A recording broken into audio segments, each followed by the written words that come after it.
All right, so Stephen, welcome to the Search Nanaimo show. Thank you. Nice to be here.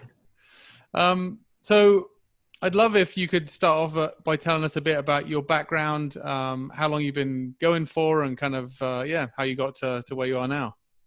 Oh, okay. Well, my wife and I have owned this restaurant for the Mahle House for about 12 years now. Her family started it in the early 80s. And then we decided to move up to Nanaimo from Victoria about 12 years ago. Very, very young family at the time, and decided that we were going to take over the restaurant. So we've been doing that, about 12 years now. Yeah.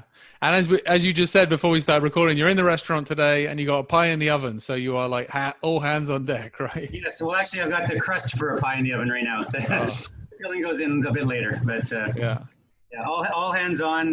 It's interesting times, but no, we're very hands-on operators. I usually do most of the stuff in the kitchen and the yard, and Tara takes care of the dining room and a lot of the personnel sort of stuff. Yeah, right. And what would you say the Mahle House is famous for? What's your sort of signature, whether it's a signature dish or, what are people attracted there for?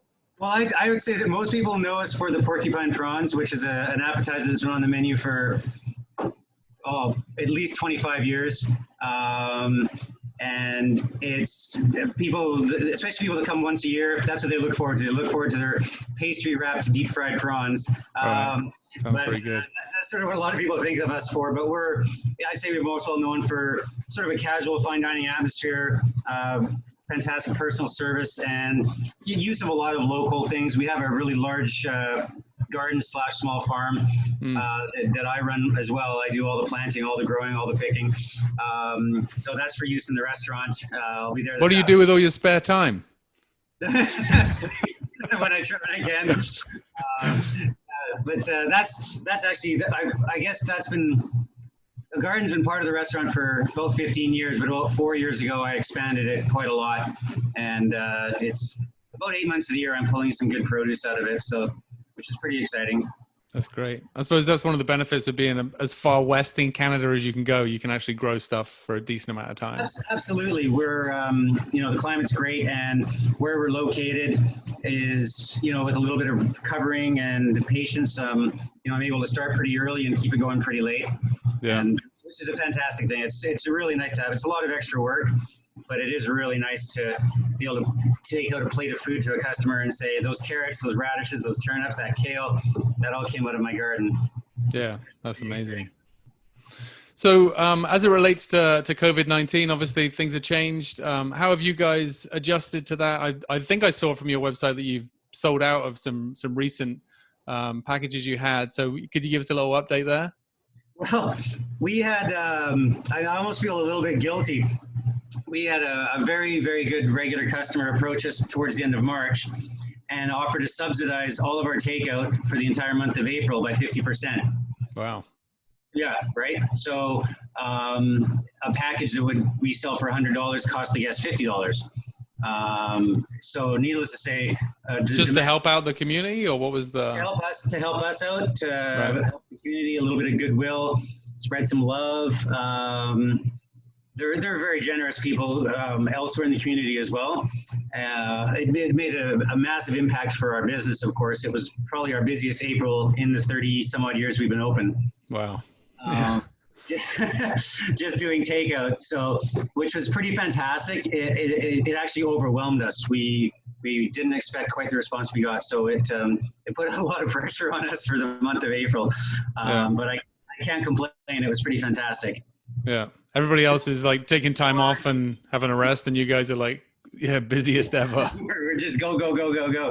And now with May around the corner, hopefully we got some good traction from the promotion, from the goodwill. We're already seeing some, definitely some decreased demand from April, but there's still some good response in our community, a lot of support that we're receiving, a lot of people, making a conscious effort to come and do takeout with us, and other restaurants, in our community to support, make sure that they survive this.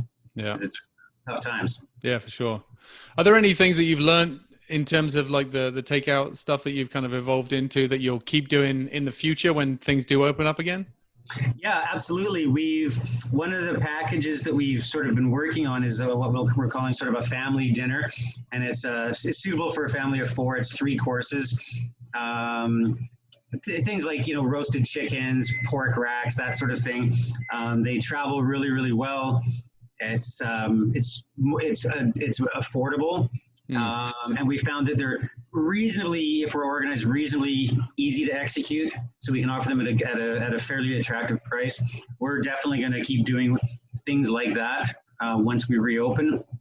Our date night package, which is sort of like a package for 2, has also proved very popular. So we'll definitely, we always shied away from takeout in the past, more of a pain than it's worth. But we definitely learned what we're capable of doing and how we can juggle it and fit it into our current operation. So we're definitely going to continue with things like that moving forward. Yeah. The response was very good to those. Date night seems to be a popular theme. So has anybody ever proposed there? Has there been any romances started? Yeah, we've had a few weddings. We've had many proposals. Most are fairly low key. We had one proposal where the gentleman brought in a guitar, and we're a fairly quiet dining room, and he brought in a guitar and I would say screamed his song quite loudly. He was very enthusiastic, and I think he surprised a few people. But she said yes, so that was good. We've had several proposals. It's a kind of restaurant where it's a special occasion for a lot of people, and if they're looking for that special impact, we're one of the places that they'll definitely choose to come to. Yeah. Please, can you bake an engagement ring inside a porcupine prawn, right? Nothing. We haven't had anything quite like that. We had this particular gentleman did want us actually to bring the bread, or bring the ring between 2 pieces of sandwich bread on a plate to the table, which was a little odd since we don't serve sandwiches. Yeah. But we haven't had anyone ask us to bake it into a dessert or anything like that. Thank goodness, because that could end badly. That could end badly. So Stephen, outside of almost don't know if I should ask this question, but outside of running the restaurant and everything else, what else do you do? What other passions do you have? What else do you do for fun? Well, I quite like going to the gym, but of course it's closed right now. But my wife and I have a beautiful home gym, so we use that quite a bit. My bike, my road bike, which I love to ride, and I've pretty much let it rust away for the last year, which made me so sad. I just took it into the shop last week, and they're replacing all the parts. So I'm looking to get out on some long rides again. That's a good way to kill a few hours. Yeah. And perfectly acceptable for social distancing. Absolutely. Ride your bike on your own. Yeah. And I've got 2 children, almost teenage son and a 14-year-old daughter. They occupy a fair bit of my spare time too. I love spending time with them on our property. Yeah. What do you think makes the Nanaimo and the surrounding areas special?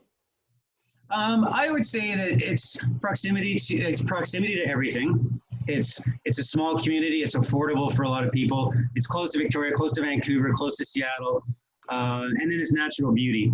It's got lots of parks. I mean, especially for people that enjoy activities like I do, lots of parks, lots of hiking trails, biking trails, some small mountains you can go, or hills you can go, hiking on, climbing on. And the people. I think the people are, it's a small community-minded kind of place. People are generally quite friendly. Yeah. And community is really important to a lot of people that live here. Yeah. Those are some of the highlights for me, for sure. Yeah. Well, listen, Stephen, I'll let you get back to the pie. Thank you so much for coming on, and I can't wait to get out there and have a chat with you face to face when things open up again. That'd be fantastic. I look forward to that. All right. Thanks a lot. It's a real pleasure. Thanks.